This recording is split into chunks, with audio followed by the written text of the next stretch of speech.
Hello everyone, welcome back to my YouTube channel. आज की video में हम डिस्कस करने वाले हैं गेट 2007 के पेपर को और आज की जो हमारी सेक्शन होगी दैट इज़ मॉडर्न अलजेब्रा। ये जो वीडियो है ये है पार्ट 2 हमारी न्यू सीरीज़ का, जिसका हमने नाम दिया था gate 2007 modern algebra.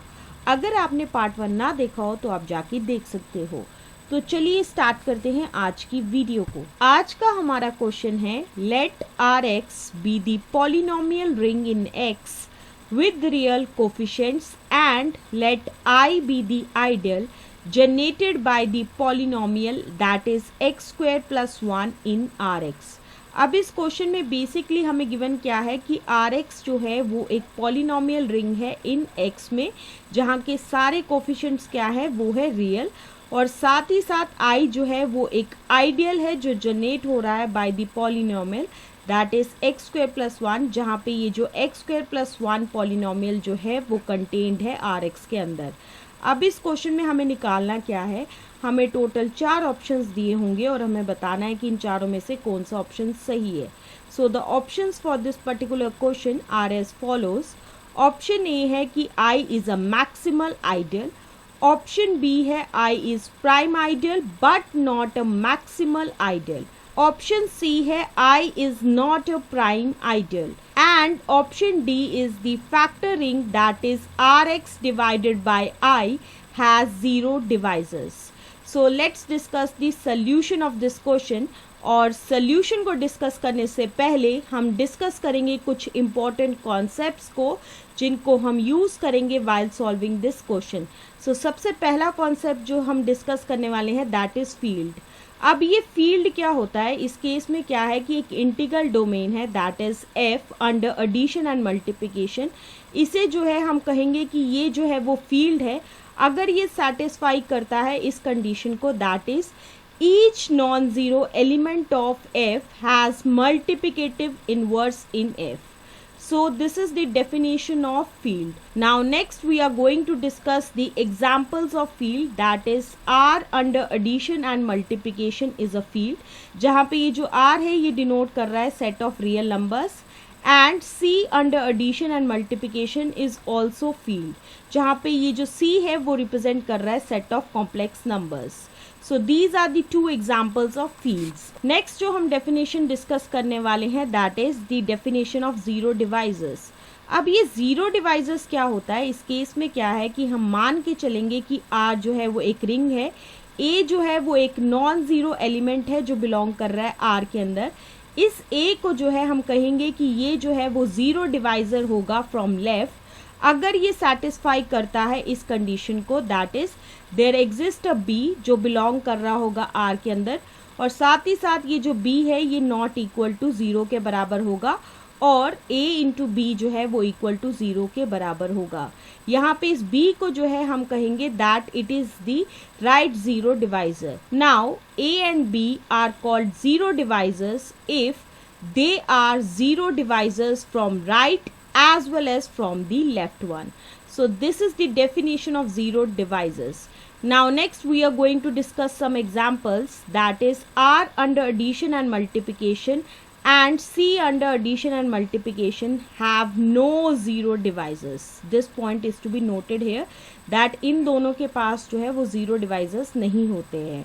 Now next we are going to discuss the definition of polynomial ring।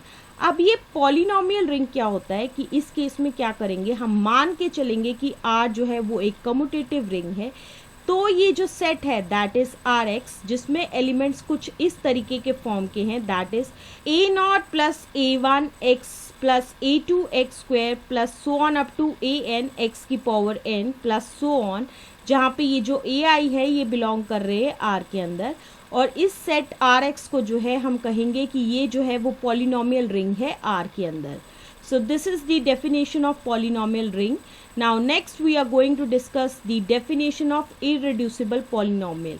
अब ये इररेड्यूसिबल पॉलिनोमियल क्या होता है, इस केस में क्या है कि हम मान के चलेंगे कि आर जो है वो एक इंटीग्रल डोमेन है और साथ ही साथ एक non zero non unit polynomial that is f of x जो बिलोंग कर रहा है आर एक्स के अंदर, इसे हम कहेंगे कि ये जो है वो इररेड्यूसिबल पॉलिनोमियल है अगर ये सेटिस्फाई करता है इस कंडीशन को, that is f of x is equal to होगा g of x into h of x, जहाँ पे ये जो जी एक्स है और एच एक्स जो है वो बिलोंग कर रहा है आर एक्स के अंदर। साथ ही साथ क्या हो कि ना ही जो है जी एक्स और ना ही एच एक्स जो है वो यूनिट होगा आर एक्स के अंदर। So this is the definition of irreducible polynomial. Now next we are going to discuss important note which is related to irreducible polynomial, that is point number 1 is अगर f of x जो है वो belong कर रहा है zx के अंदर और साथ ही साथ जो है डिग्री जो है f of x की equal to 2 के बराबर है, तो दो केसेस अराइज होंगे। सबसे पहला केस ये होगा कि अगर f के पास जो है वो रियल रूट्स है, तो इसका क्या मतलब है कि f ऑफ x जो है वो रिड्यूसिबल है ओवर r। केस नंबर 2 है कि अगर f के पास जो है इमेजिनरी रूट्स है, तो हम ये कह सकते हैं कि f ऑफ x जो है वो इररिड्यूसिबल है over r। So these are the two cases which arises when f of x जो है वो बिलोंग कर रहा है zx के अंदर और साथ ही साथ डिग्री जो है f ऑफ x की इक्वल टू 2 के बराबर है। Now here comes point number 2(1), that is अगर i इज इक्वल टू एक ऐसा आइडियल है जो जनरेट हो रहा है bye the polynomial f of x, इस i को जो है हम कहेंगे कि ये जो है वो मैक्सिमल आइडियल है f ऑफ x का, if and only if f of x जो है वो इररिड्यूसिबल पॉलिनोमियल है ओवर f, जहाँ पे ये जो f है वो एक फील्ड है। सो this is the point number 2(1). अब हम आते हैं पॉइंट नंबर 3 की तरफ। i जो है वो एक आइडियल है जो जनरेट हो रहा है bye the polynomial f of x। इस i को जो है हम कहेंगे कि ये जो है वो प्राइम आइडियल होगा f ऑफ x का, if and only if f of x जो है वो इररिड्यूसिबल पॉलिनोमियल होगा ओवर f, जहाँ पे ये जो f है वो एक फील्ड है। अब हम आते हैं हमारे पॉइंट नंबर 4 की तरफ।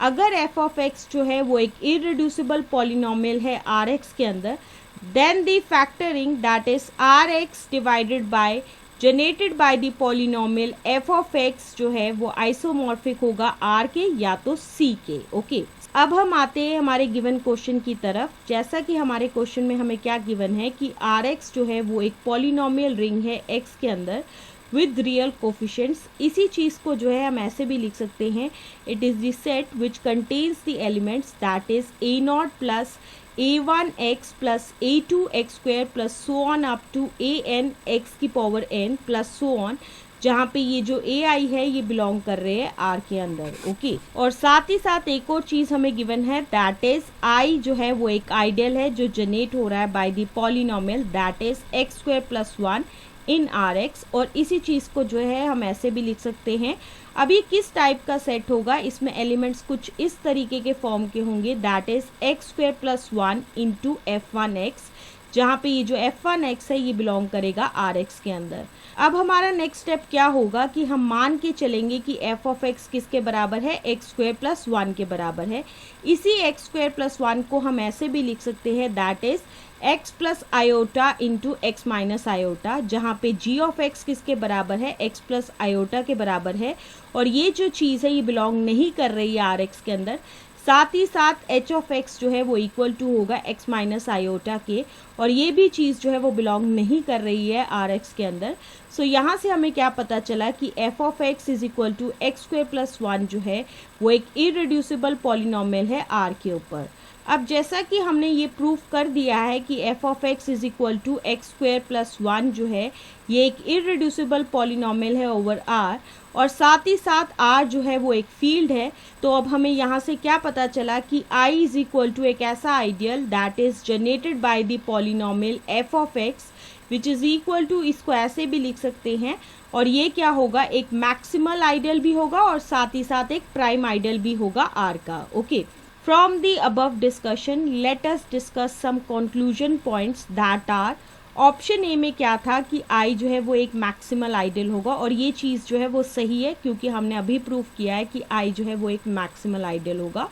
ऑप्शन बी में हमें गिवन था कि i जो है वो एक प्राइम आइडियल होगा, लेकिन आई जो है वो एक मैक्सिमल आइडियल नहीं होगा, और ये चीज़ जो है वो बिल्कुल गलत है, क्योंकि अभी हमने प्रूव किया कि आई जो है वो मैक्सिमल आइडियल भी है और साथ ही साथ एक प्राइम आइडियल भी है। अब हम आते हैं हमारे ऑप्शन सी की तरफ, और ऑप्शन सी में हमें क्या गिवन था कि आई जो है वो एक प्राइम आइडियल नहीं है, और ये चीज़ भी जो है वो गलत है, क्योंकि अभी हमने प्रूव किया कि आई जो है वो प्राइम आइडियल है आर का। So that's why option C जो है वो गलत है। अब हम आते हैं हमारे ऑप्शन डी की तरफ, और ऑप्शन डी को डिस्कस करने के लिए हम कंसिडर करेंगे factoring, that is R x divided by I. इसी चीज को जो है हम ऐसे भी लिख सकते हैं, that is factoring R x divided by ideal generated by the polynomial x square plus 1 in R X. इसी चीज को जो है हम सेट फॉर्म में ऐसे लिख सकते हैं, दैट इज इसमें एलिमेंट्स कुछ इस तरीके के होंगे, that is a naught plus a one x plus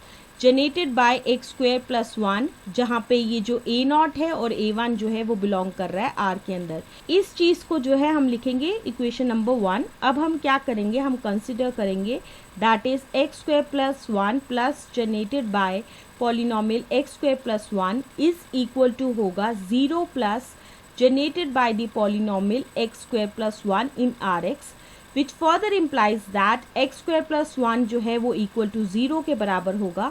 यहाँ से हमें क्या मिलेगा कि एक्स स्क्वायर जो है वो -1 के बराबर होगा, which further implies that x is equal to होगा प्लस माइनस आयोटा के बराबर। इस चीज को हम मान के चलेंगे, that is equation 2(1). Now from equation 1 and 2 we have factor ring R x divided by I is equal to होगा factor ring R x divided by ideal generated by the polynomial x square plus 1 in R x is equal to एक ऐसा set होगा जिसमें elements कुछ इस तरीके के होंगे, that is a naught plus a one iota plus generated by the polynomial x square plus 1 in R x, जहाँ पे ये जो ए नॉट और ए वन जो है वो बिलोंग कर रहा है आर के अंदर, और ये चीज़ जो है वो आइसोमॉर्फिक होगी सी के। साथ ही साथ सी जो है वो एक फील्ड है। सो यहाँ से हमें क्या पता चला, that is the factor ring R x divided by I has no zero divisor. So इसी वजह से जो है ऑप्शन डी जो है वो बिल्कुल गलत है। Now from the whole we can conclude that option A which states that I is maximal ideal is the correct one. So that's why option A जो है वो बिल्कुल सही है, and option A will be the answer of this question. This is the explanation of this particular question, and with the explanation of this question, this is the end of this video. Stay tuned for the next video.